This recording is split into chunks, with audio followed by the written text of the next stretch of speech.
اور عالم اسلام کی عظیم و قدیم یونیورسٹی ازہر یونیورسٹی جامعہ ازہر اسی مسجد کی مرہون منت ہے.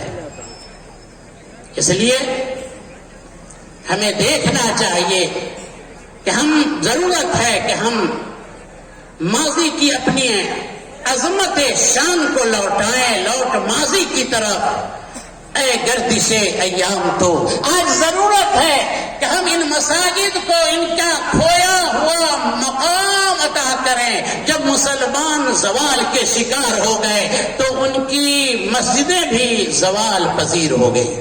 آج ضرورت ہے کہ ہم اپنی مسجدوں پر وہ تعویذ نہ لٹکائیں دروازے پر کہ اس میں فلاں جماعت کا داخلہ ممنوع ہے. ضرورت ہے کہ ہم اپنی مسجدوں کے دروازے تمام مسالک کے لوگوں کے لیے کھول دیں.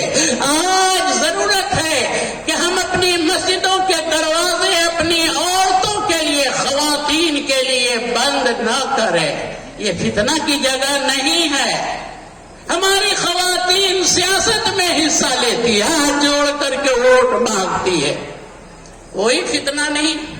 مال میں جاتی ہیں, میرج ہال میں جاتی ہیں, مزاروں پر جاتی ہیں, جلسوں میں جاتی ہیں, مارکیٹنگ کرتی ہیں, سارا کام کرتی ہیں. ہمارے کچھ بھائیوں کو کہیں کوئی فتنہ نظر نہیں آتا.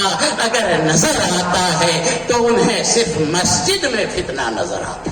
شکر ہے ہمارے کچھ بزرگوں کی آنکھیں کھلی ہیں اور اب وہ یہ کہنے لگے ہیں.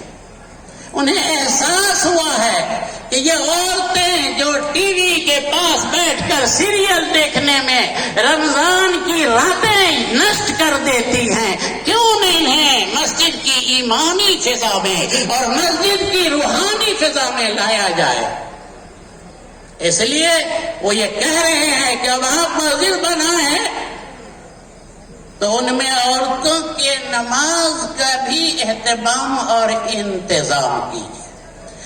مسجدوں میں اپنے بچوں کو ساتھ جائیں, لے جائیں.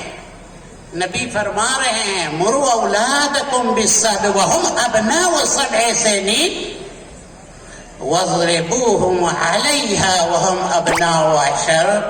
7 سال کا بھی بچہ ہو جائے نا, لے کے چل مسجد میں نماز پڑھنے کے لیے کہو, ساتھ مسجد جائے گا. وہ بچہ وہ اپنی پھٹی آنکھوں سے اس منظر کو, اس ماحول کو ایمانی اور روحانی دیکھے گا, لوگوں کو نماز پڑھتے دیکھے گا. تیرا وہ بچہ 7 سال کی عمر میں وہ قرآن سنے گا, پھر وہ قرآن پڑھنا شروع کر دے گا.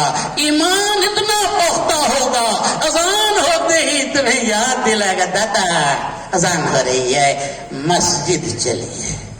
اپنی مسجدوں کے اندر اپنی عورتوں کی حاضری, اپنے بچوں کو ان مسجدوں سے جوڑو تاکہ وہ اٹھنے والے گمراہیوں سے اور فتنے ارتداد وغیرہ سے یہ بچے شروع میں محفوظ ہو جائیں. پھر ان بچوں کی زندگی میں صحت مند انقلاب آئے گا اور ان بچوں پر اللہ کی رحمتیں نازل ہوں.